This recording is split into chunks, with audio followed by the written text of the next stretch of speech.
Hello students, today's our topic is merits of MNC's company. Okay, अभी positive point क्या क्या है अभी? Okay, now see here first one, employment generation. MNCs create large scale employment opportunity in host countries. अब इससे क्या होता है कि employment opportunity create होती है. Okay, in host countries. हाँ, this is a big advantage of MNCs for countries where there is a lot of unemployment. अभी unemployment में का जो भी प्रॉब्लम होगा जिस कंट्री में इसके लिए MNC this is a benefited. Okay, now see number two, inflow of foreign capital. Okay, see MNCs bring in much needed foreign capital for the rapid development of developing countries. अभी developing countries के लिए तो ये important होता है कि foreign capital investment होना चाहिए, एमएनसी आना चाहिए. इससे क्या होगा, एम्प्लॉयमेंट अपॉर्चुनिटी आपका बढ़ेगा. ठीक है, now see this inflow of capital will bring much needed boost for growth of domestic economy. इसलिए क्या हो सकता है, जो भी डेवलपिंग कंट्री वगैरह होगी, ठीक है, उसकी जो भी इकोनॉमिकली ग्रोथ होगी वो कैसी होगी, बढ़ जाएगी. Okay, see third one, proper use of ideal resources. Okay, जो भी रिसोर्सेज होंगे, सी MNCs are in a position to utilize ideal physical and human resources of the host country properly.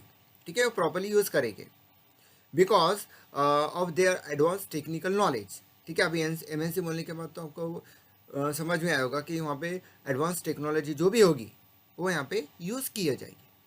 This result in an increase in the national income of the host country. अब इसके वजह से क्या होगा, जो भी host country होगी उसका नेशनल इनकम होगा वो कैसा होगा, इंक्रीज होगा. Number four, technical development.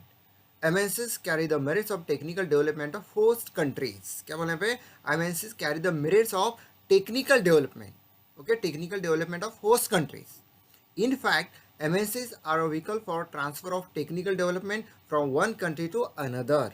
क्या बोलना पे, MNCs are a vehicle for transfer of technical development. क्या होता है टेक्निकल डेवलपमेंट, एक कंट्री से दूसरे कंट्री ट्रांसफर हो सकती है because of only MNC. Poor countries also begin to develop technically after hosting MNCs. अभी पुअर कंट्री को भी MNC की वजह से फ़ायदा हो सकता है, बेनिफिट हो सकता है. They can use the technical knowledge and technical machinery. Okay, number 5, managerial development. MNCs employ latest management techniques. Okay, people employed by MNCs do not of research in management. क्या बोलना पे, people employed by MNCs do a lot, sorry, do a lot of research in management. अभी MNC के जो भी employees होते हैं, ठीक है, वो क्या करते हैं कि उनको रिसर्च एंड डेवलपमेंट में उनको डाला जाता है. उनको दिन ब दिन नॉलेज उनको बढ़ाना पड़ता है कि कौन सी मशीनरी यूज़ करने के बाद क्या क्या फ़ायदा हो सकता है. Okay, in a way they help to professionalize management along with latest lines of management theory and practice. This leads to managerial development in host countries. Okay, this is about managerial development. In short आप बोल सकते हैं कि managerial development इसमें से बढ़ते जाएगा आपका इन MNC कंपनी, क्योंकि एडवांस टेक्नोलॉजी है, एडवांस नॉलेज है, और जो भी एम्प्लॉयज़ हो गए well qualified, well experience. Okay, next number 6, end of local monopolies. The entry of MNCs lead to competition in the host countries. क्या बोलना पे, the entry of MNCs lead to competition in the host countries. Local monopolies of host countries either start improving their products or reduce their prices. अभी local monopoly जो भी होगी host country की, वो क्या होगी, वो क्या करेगी, अभी MNC कंपनी आ रही है तो अपना चलो प्रोडक्ट का प्राइस कम करो, अदरवाइज जो भी अपनी क्वालिटी है वो बढ़ा दो. ये कुछ ना कुछ करेगी क्योंकि उनको कंपटीशन फेस करना है. Okay, thus MNC put to end to exploitative practices of local monopolists. As a matter of fact, MNCs compel domestic companies to improve their efficiency and quality. इससे अभी बोल सकते हैं जो भी कंट्री की डोमेस्टिक कंपनी वगैरह होगी वो क्या करेंगे, एक तो आपका क्वालिटी जो भी उनका होगा वो क्वालिटी इंप्रूव करेंगे, उनकी एफिशिएंसी बढ़ेगी और प्राइस जो भी होगी वो कम हो सकती है because of only MNC. Okay, see Number 7, improvement in standard of living. Okay, by providing quality products and services, MNC help to improve the standard of living of people of host countries. वे जो भी host country के जो भी लोग होंगे उनको क्या होगा कि अलग अलग उनको प्रोडक्ट यूज़ करने को मिलेंगे. ठीक है, क्वालिटी अच्छी होगी, सर्विस अच्छी मिलेगी, इसीलिए क्या होगा, उनका स्टैंडर्ड ऑफ लिविंग कैसा होगा, हाई होगा, इंक्रीज होगा, बढ़ते जाएगा दिन ब दिन. Number 8, promotion of international brotherhood and culture. Okay, MNCs integrate economies of various nations with the world economy. क्या बोला पे, MNCs integrate economies of various nations with the world economy through their international dealings, MNC promote international brotherhood and culture and pave a way for world peace and prosperity. आप in short आप ये बोल सकते हो जो हमारा point है, promotion of international brotherhood and culture. अभी MNC की वजह से क्या हो सकता है कि एक कंट्री दूसरी कंट्री से जो भी उनका कॉन्ट्रैक्ट होगा, जो भी बिजनेस होगा, इससे क्या होगा, उन दोनों में हम बोल सकते हैं कि उनका कल्चर, ठीक है, कल्चर में मिक्स हो सकता है, वो अपना कल्चर दूसरे को दे सकते, दूसरा कल्चर अपने पास आ सकता है, इसके लिए उनका रिलेशन बिल्डअप हो सकता है। जैसे पहले इंडिया में होली बनाते, अभी भी बनाते, और फॉरेन में भी अभी होली बनाते, फॉरेनर लोग अभी होली बनाते हैं अभी, फॉर एग्जाम्पल जस्ट, ओके। इससे क्या होगा कि कल्चर, ठीक है, हमारा कल्चर दूसरे देश में भी जा रहा है, एग्जाम्पल के लिए बोल रहा हूँ, ओके। इससे क्या होगा कि पूरे वर्ल्ड में प्रॉस्पेरिटी बढ़ेगी, जो भी पीस, वर्ल्ड पीस जो बोलते हैं ना, शांतता वगैरह, रिलेशन बिल्टअप हो रहा है, ठीक है, ये हो सकता है फ़ायदा only because of MNCs। Okay, now से डिमेरिट्स, भी क्या क्या निगेटिव पॉइंट है। Number 1, danger of domestic industries. MNCs, because of their vast economic power, pose of dangers to domestic industries which are still in the process of development. And domestic industries cannot face challenges posed by MNCs. Way domestic company को पता है आपको कि as compare MNC इनकी, और MNC की power कैसी, economic power है, वास्ट होती है, ज़्यादा होती है, ठीक है, इसलिए उनको चैलेंज देना पड़ता है MNC कंपनी के लिए। Many domestic industries have wind up as a result of threat from MNCs. अभी MNC की वजह से बहुत बार ऐसा होता है कि जो भी डोमेस्टिक इंडस्ट्री है उनको वाइंड अप करना पड़ता है, मीन्स उनको जो भी कंपनी उनको बंद करनी पड़ती है, बिकॉज ऑफ ओनली MNCs। उनका डर रहता है कि ये आने के बाद अपना क्या होगा। दस MNCs give a set back to the economic growth of the host countries, इसलिए प्रॉब्लम यहाँ पे हो सकता है। That's why you can say danger of domestic country because of only MNCs, because they have a economic power, vast economic power. Number 2, reputation of profits. अभी आप बोल सकते हैं कि जो भी उनका प्रॉफिट है, अब क्या कर सकते हो, जो भी MNC का कंपनी का प्रॉफिट है वो क्या कर सकते हैं, उनके कंट्री में बेच सकते हैं, अपना प्रॉफिट उनके कंट्री में बेच सकते हैं और बेचते ही है। C repatriation of profits means sending profits to their country. क्या बोलना पे, repatriation of profit means what, sending profits to their country. MNCs earn huge profits.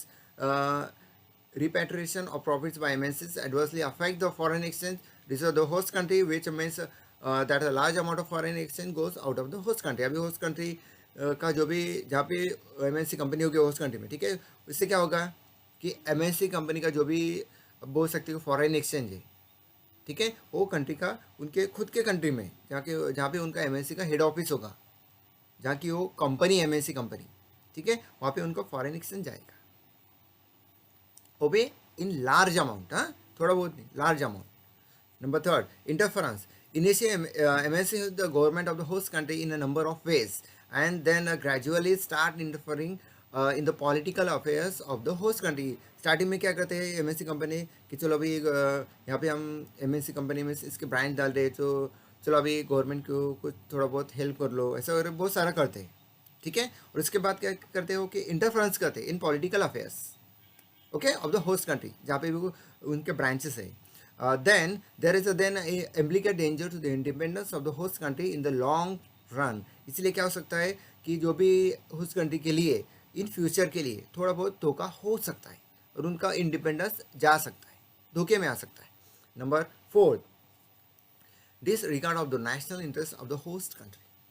See, MNCs invest in most profitable sectors and disregard the national goals and priorities of the host country. They do not take care for the development of the backward regions and never care to solve chronic problems of the host country like unemployment and poverty. Means अभी बोल सकते हैं कि जो भी national, जो भी country का कुछ प्रॉब्लम होता है, ठीक है, जैसे हम बोल सकते हैं कि बैकवर्ड एरियाज़ का problem, then unemployment problem, poverty problem, ये MNC कंपनी क्या करती है, उसको इग्नोर करती है और अपना प्रॉफिट देखती है।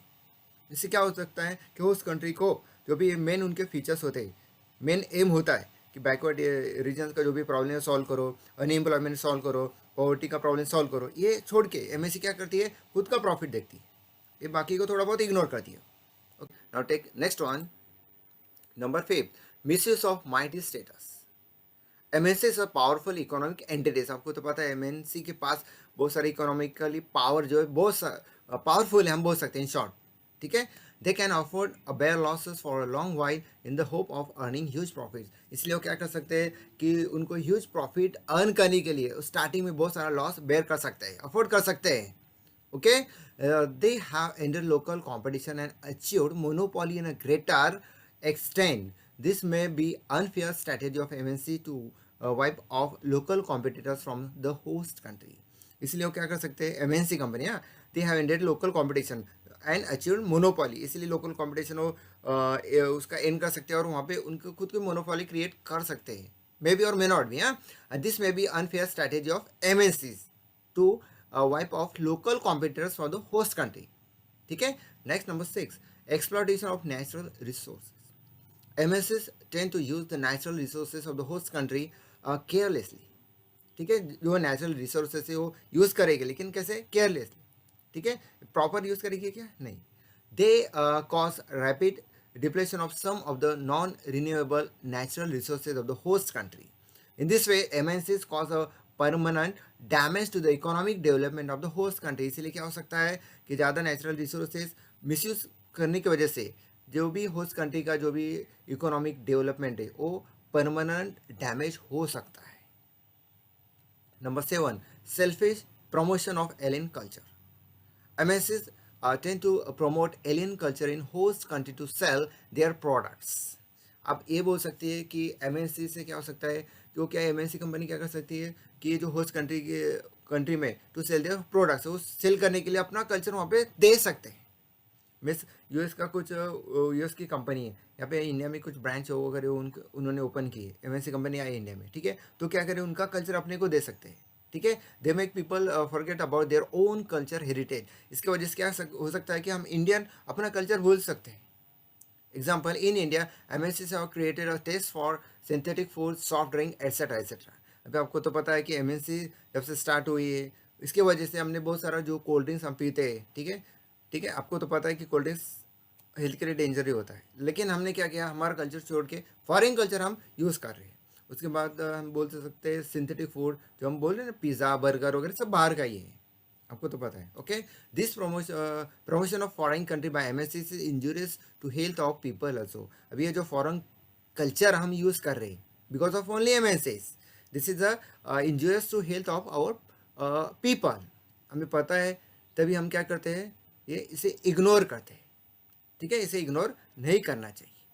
Okay, here we have finish this chapter. Okay, thank you.